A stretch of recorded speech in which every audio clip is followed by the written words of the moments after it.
오늘 성경 말씀은 사사기 6장 1절에서 6절입니다. 사사 시대는 사람들이 각기 자기의 소견에 오른 대로 행하던 시대였습니다. 이스라엘 백성들은 가나안 땅에 정착한 후 생활이 안정되자 하나님을 잊어버리고 가나안의 우상들을 섬겼습니다.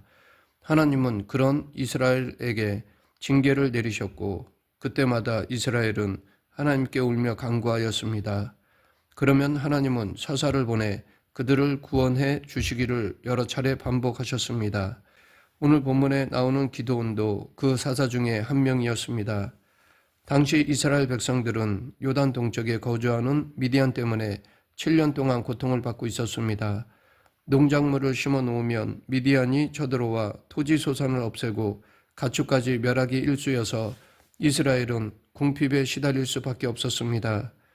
이런 고통 중에 이스라엘 백성들은 하나님께 부르짖었고 하나님은 그들을 구원하기 위해 기드온을 사사로 세워주셨습니다.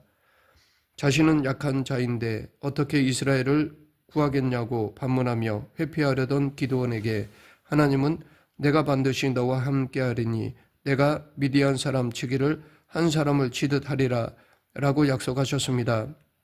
전능하신 하나님 입장에서 볼 때 기드온의 약함은 문제가 되지 않았습니다. 왜냐하면 기드온을 통해 하나님이 직접 일하실 것이기 때문입니다. 기드온이 잘 순종하는가 아닌가가 중요할 뿐이었습니다. 이것은 모든 시대 하나님의 일꾼들이 기억해야 할 공식입니다. 하나님의 일을 할 때 자신의 부족함을 생각하지 말고 하나님이 동행하시는지 아닌지 그 여부를 먼저 살펴보아야 합니다. 이 부르심과 관련해 한 가지 살펴볼 점은 기드온이라는 인물이 세워진 배경에는 이스라엘 백성들의 부르짖음이 있었다는 것입니다. 이스라엘 백성들이 미디안 때문에 괴로워서 하나님께 기도하자 하나님이 기드온을 세워주셨습니다. 비록 이스라엘 백성들이 하나님 앞에서 악을 행하여 고통받았지만 그들이 간구할 때 하나님은 은혜를 베풀어 주셨습니다. 그런데 하나님은 기드온을 부르신 후 곧바로 미디안과 싸우라고 하지 않으시고 먼저 바알 제단을 헐라고 명하셨습니다. 당시 바알 제단을 회파하고 아세라 신상을 찍는다는 것은 목숨을 건 행위였습니다. 그래서 기드온은 사람들이 두려워 밤에 몰래 이 일을 감행했던 것입니다. 하지만 결국 발각되어 죽을 위험에 처했습니다. 그렇다면 하나님은 왜 미디안이 아닌 우상과 제단을 먼저 파괴하라고 하셨을까요? 이는 이스라엘 전체에 대한 시청각 교육이었습니다.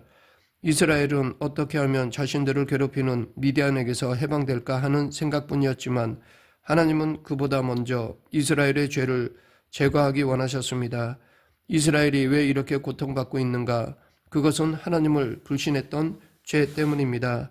표면적으로 드러난 증상은 미디안 사람들의 침략으로 인한 괴로움이지만 고통의 근본 원인은 하나님께 지은 죄였던 것입니다. 하나님은 단번에 미디안을 멸망시키고 이스라엘에게 평안을 주실 수 있지만 후에 그들이 다시 우상 숭배할 것을 아셨기에 무엇보다 먼저 우상을 제거하기를 원하셨습니다. 이것이 하나님의 의도였습니다. 그런데 기드온은 미디안과 싸움을 준비하기에 앞서 한 가지 확인할 것이 있었습니다. 그것이 양털 이야기입니다. 기드온이 저를 통해 이스라엘을 구원하실 거라면 주변 땅은 마르고 양털만 이슬이 있게 해 주십시오 라고 기도했더니 그대로 되었습니다. 이튿날 그 양털에서 이슬을 짜니 물이 그릇에 가득하였습니다. 한 번 더 이번에는 양털만 마르고 주변 땅에는 다 이슬이 있게 해 주십시오 라고 기도했더니 또 그대로 되었습니다. 아마도 첫 번째 이적이 비교적 쉽다고 느껴졌는지 두 번째는 양털만 마르는 이적을 보여달라고 했나 봅니다. 비록 기드온이 담대하지 못해 두 번이나 하나님께 이적을 보여달라고 구했지만 이렇게라도 하나님께 여쭈어본 것은 잘한 것이라 봅니다. 미디안과 전쟁하라는 명령을 받았을 때 기드온은 이스라엘 지파를 소집해 전쟁 준비를 하는 것이 일반적인 순서이지만 이에 앞서 그는 하나님이 이 전쟁에 동행하시는지를 먼저 확인하였던 것입니다. 양털만 마르고 주변 땅에 이슬이 맺히는 것을 보고 하나님이 함께 하심을 확신하게 된 기드온은 드디어 전쟁을 준비하였습니다. 그런데 하나님은 기드온에게 군사수를 줄이라고 하셨습니다.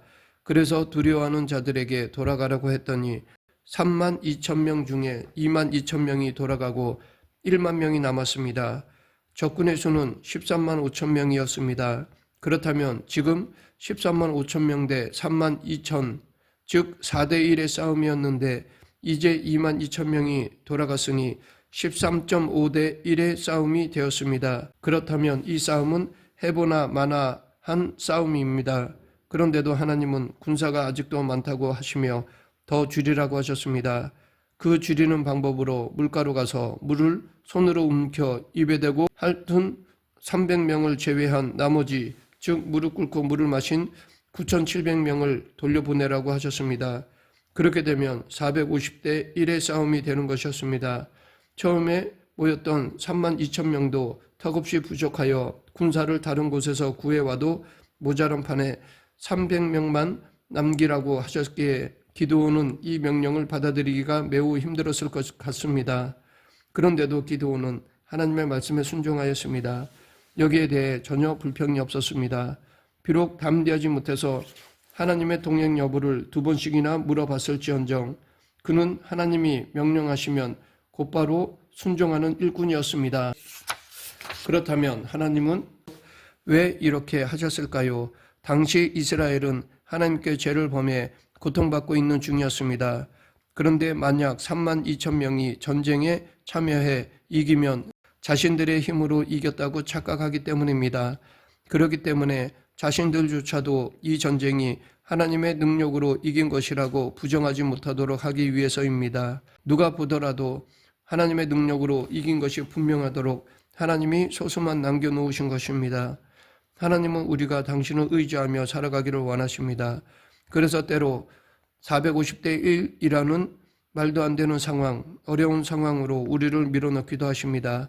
너무 세속적으로 살아가니까 하나님을 의지할 수밖에 없는 450대 1의 순간을 허락하기도 하십니다. 한편 되돌려보면 3만 1,700명은 얼핏 행운아처럼 보일 수 있습니다. 소집되어 어쩔 수 없이 전쟁터에 나가려 했는데 13만 5천 명이라는 어마어마한 미디안 군사들이 포진해 있어 두렵고 떨렸을 것입니다. 그런데 두려워하는 자들은 다 돌아가라고 하자 2만 2천 명은 뒤도 안 돌아보고 돌아갔을 것입니다. 이게 끝이 아니라 그렇게 남은 1만 명 중에서도 무릎을 꿇고 물을 마신 사람들 또한 돌아가라고 하였습니다. 그들 역시 살았구나 하면서 돌아갔을 것입니다. 전쟁터에 나가지 않아도 될 그들은 행운을 얻은 듯 좋아했겠지만 대신 더 큰 것을 놓쳤습니다. 그것은 놀라운 하나님의 은혜를 체험하지 못했다는 것입니다. 이 전쟁으로 이스라엘은 40년을 평안한 가운데 지내게 되었습니다.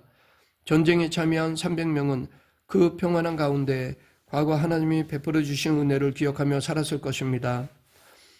그 누구도 체험하지 못한 놀라운 은혜의 경험담을 자손들에게 이야기했을 것입니다. 그리고 자손들은 이 사건에 참여한 조상을 집안의 자랑으로 여기며 존경했을 것입니다. 기드온은 두려움이 많은 사람이었지만 실제 전쟁에 참여하여 승리를 경험하였습니다. 그는 용기가 부족해 미디안 사람 몰래 밀을 포도주 틀에서 타작했고 밤에 바알의 제단을 헐고 아세라 상을 찍었으며 하나님이 함께 하실지를 거듭 물어본 소심한 사사였습니다.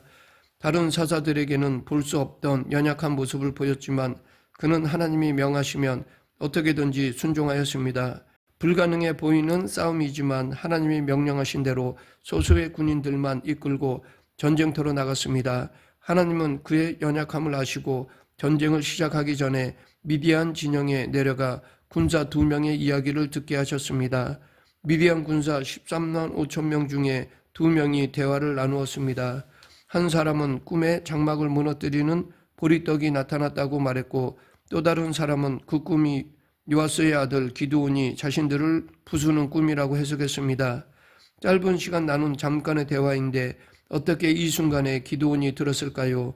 더군다나 왜 보리떡을 기드온의 칼이라고 해석했을까요? 이것이 바로 하나님이 일하시는 증거입니다. 하나님은 기드온의 마음을 담대하게 하시려고 은혜를 베푸신 것입니다. 이 사건은 앞전의 양털 이적처럼 기드온이 부탁한 것이 아니었습니다. 300명을 데리고 13만 5천 명의 미디안 군사를 상대해야 하는 무거운 짐을 진 기드온, 순종해서 싸워보려 하지만 지휘관으로서 굉장히 마음이 무거웠을 기드온에게 하나님은 한 번 더 힘을 보태주신 것입니다. 이처럼 하나님은 일을 맡기시고 그 일을 할 수 있도록 상황을 이끌어 가십니다. 드디어 기드온이 300명을 이끌고 기습작전을 감행하였습니다. 그런데 전쟁을 하면서 칼 대신 나팔과 빈 항아리를 들고 그 항아리 안에 횃불을 감추고 나갔습니다. 이런 싸움이었기 때문에 1만 명이 필요 없었던 것입니다.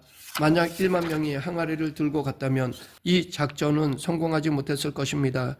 미디안과의 싸움에서 승리한 후 기드온은 또 다른 어려움을 겪었습니다. 에브라임 사람들이 미디안과 싸우러 갈 때 왜 자신들을 부르지 않았냐고 시비를 건 것입니다. 기드온은 그들의 억지에 대해 할 말이 많았을 것인데도 그냥 넘어갔습니다. 오히려 에브라임이 더 큰 일을 했다면서 겸손하게 문제를 풀어나갔습니다. 이 일을 통해 알 수 있는 것은 하나님의 일을 할 때 주위 사람들이 다 우호적일 것이라고 생각하면 안 된다는 것입니다. 오히려 같은 편인 동역자들로부터 시비와 비난을 받을 수 있다는 것입니다. 그러므로 하나님의 일을 할 때는 오해와 비난을 각오하고 오직 이 모든 것을 알고 계시는 하나님만 바라보아야 합니다. 기드온은 전쟁에서 승리하고 동족인 에브라임 사람들과의 문제도 잘 해결하였습니다. 말씀을 맺겠습니다. 기드온과 3대 용사들은 칼 대신 나팔과 횃불 든 항아리만 들고 나가는 이 작전으로 450배가 되는 미디안을 물리쳤습니다. 이렇듯 하나님께는 불가능이 없습니다. 우리는 기드온과 300명의 용사처럼 하나님만 의지하면 됩니다. 우리 모두 문제 앞에서 궁극적으로 하나님만 바라보는 성도가 되길 간절히 축원합니다. 기도하겠습니다. 생사화복을 주관하신 하나님 아버지, 세상의 방법보다 하나님의 방법, 하나님의 뜻을 먼저 구하는 저희 모두가 되게 하여 주시옵소서. 예수님 이름으로 기도드립니다. 아멘.